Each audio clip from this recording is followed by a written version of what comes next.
स्वागत है दोस्तों। आज मैं अपनी मिथि कुक की पौराणिक रसोई से आपको गुड़ी पड़वा की स्टोरी बताऊंगी। दोस्तों, गुड़ी पड़वा नवरात्रि के दिन मनाया जाता है, लेकिन आप उससे पहले मेरे चैनल पेज पे जाइए और बेल आइकन का बटन प्रेस कर दीजिए, जिससे कि आने वाली ऐसी इंटरेस्टिंग स्टोरीज के बारे में आप लोगों को पता चलता रहे। तो चलिए शुरू करते हैं। दोस्तों, हमारे सनातन धर्म में प्रतिवर्ष अनेक पर्व मनाए जाते हैं और हर वर्ष हम उतने ही उत्साह और उल्लास के साथ इन पर्वों का स्वागत करते हैं। इनमें से एक है गुड़ी पड़वा। गुड़ी पड़वा ऐसा पर्व है जिसकी शुरुआत के साथ सनातन धर्म की कई सारी कहानियाँ जुड़ी हैं। महाराष्ट्र में गुड़ी पड़वा विशेष रूप से मनाया जाता है। 9 दिन तक चलने वाले इस त्योहार में पूजा, प्रसाद आदि का विशेष महत्व है। तो दोस्तों, आज मैं आपको गुड़ी पड़वा से जुड़ी कथाएं, परंपराएं, उसके महत्व और रीति रिवाज से अवगत कराऊंगी। दोस्तों, आपको बता दूं कि गुड़ी पड़वा चैत्र शुक्ल के प्रतिपदा यानी कि चैत्र महीने के पहले दिन मनाया जाता है। गुड़ी का अर्थ होता है विजय और पड़वा का मतलब है चैत्र मास के शुक्ल पक्ष का पहला दिन। इस पर्व को वर्ष प्रतिपदा या युगादि और उगादि कहा जाता है। परंपरा और रीति रिवाज जानने से पहले आइए जानते हैं इससे जुड़ी पौराणिक कथा। पौराणिक काल यानी कि सतयुग में रामायण के अनुसार जब रावण ने माता सीता का हरण कर लिया था और जब भगवान राम को पता चला कि लंकापति रावण ने माता सीता का हरण कर लिया है, तो वे उन्हें खोजते हुए दक्षिण भारत पहुँचे। यहाँ उस समय राजा बलि का शासन हुआ करता था। वहाँ श्री राम और लक्ष्मण की मुलाकात सुग्रीव से हुई।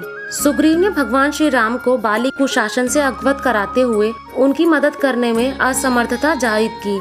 इसके बाद भगवान श्री राम ने बाली का वध कर दक्षिण भारत के लोगों को उसके आतंक से मुक्त कराया और वह दिन चैत्र शुक्ल प्रतिपदा का था। मान्यता है कि तब से दक्षिण भारत के लोग गुड़ी पड़वा यानी कि विजय पताका मनाते हैं। उस दिन लोग अपने घरों को आम के पत्तों से सजाते हैं। दक्षिण भारत में आज का दिन काफी उल्लास से भरा हुआ होता है। सृष्टि के निर्माण में आज का ये दिन काफी महत्वपूर्ण है, जिसमें 12 महीने इस प्रकार है: चैत्र, वैशाख, ज्येष्ठ, आषाढ़, श्रावण, भाद्रपद, अश्विन, कार्तिक, माघशीर्ष, पौष, माघ और फाल्गुन। अगर हम भारतीय संस्कृति यानी कि हिंदू कैलेंडर की बात करें तो हमारा नववर्ष गुड़ी पड़वा से शुरू होता है। एक धार्मिक मान्यता के अनुसार इसी दिन भगवान ब्रह्मा ने सृष्टि का निर्माण किया था। आज का दिन नव संवत्सर भी कहलाता है।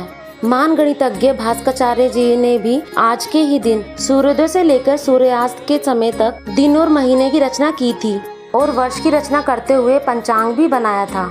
मान्यता यह भी है कि शालिवाहन नामक कुम्हार के बेटे को शत्रु बहुत परेशान करते थे, लेकिन अकेला होने के कारण वह शत्रुओं का सामना करने में असमर्थ थे।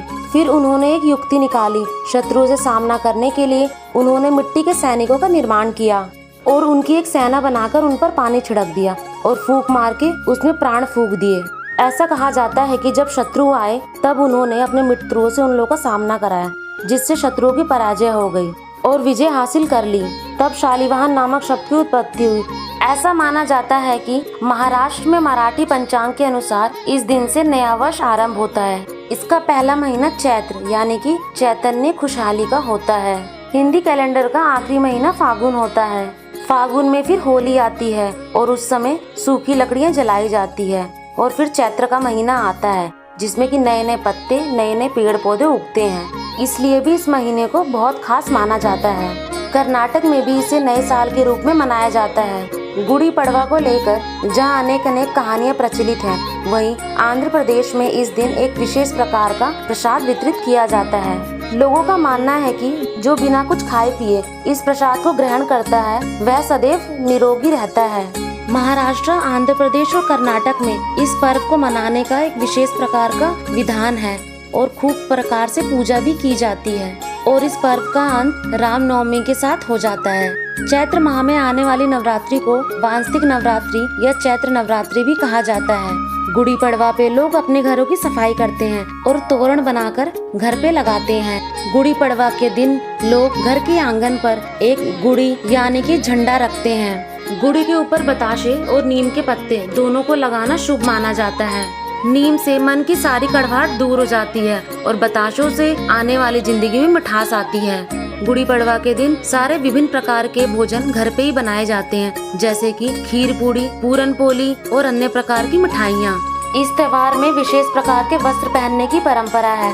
महिलाएं नवारी साड़ी या पठानी साड़ी पहनकर सस्ती संवरती हैं और वहीं पुरुष कुर्ता पजामा या धोती कुर्ता पहनते हैं। गुड़ी पड़वा की पूजा के लिए लाल फूल, नीम की पत्ती, आम के पत्ते, नारियल, बॉर्डर वाली साड़ी, बताशे की माला, मिठाई और इस प्रकार के सामान की जरूरत होती है। गुड़ी पड़वा के दिन लोग सुबह उठकर सबसे पहले नीम के पत्ते खाते हैं। कहा जाता है कि ऐसा करने से उनके शरीर की सारी बीमारियां दूर हो जाती हैं। रंगोली बनाने और तोरण लगाने के बाद गुड़ी लगाने या गुड़ी उभारने की तैयारियां की जाती हैं। सबसे पहले तो एक बांस की लकड़ी ली जाती है, उसके ऊपर लाल कपड़ा, दुपट्टा या कोई बॉर्डर वाला कपड़ा लपेट के उसके ऊपर नीम के पत्ते, आम के पत्ते, बताशे की माला और पीतल या चांदी के कलश रखा जाता है। साथ ही फूल की माला लगाकर उस पर चंदन और हल्दी का तिलक लगाया जाता है। फिर बाहर बालकनी में पूरब की दिशा में एक चौकी लगाई जाती है। तत्पश्चात एक लाल कपड़ा बिछाकर उस पे फूल और नारियल रखा जाता है।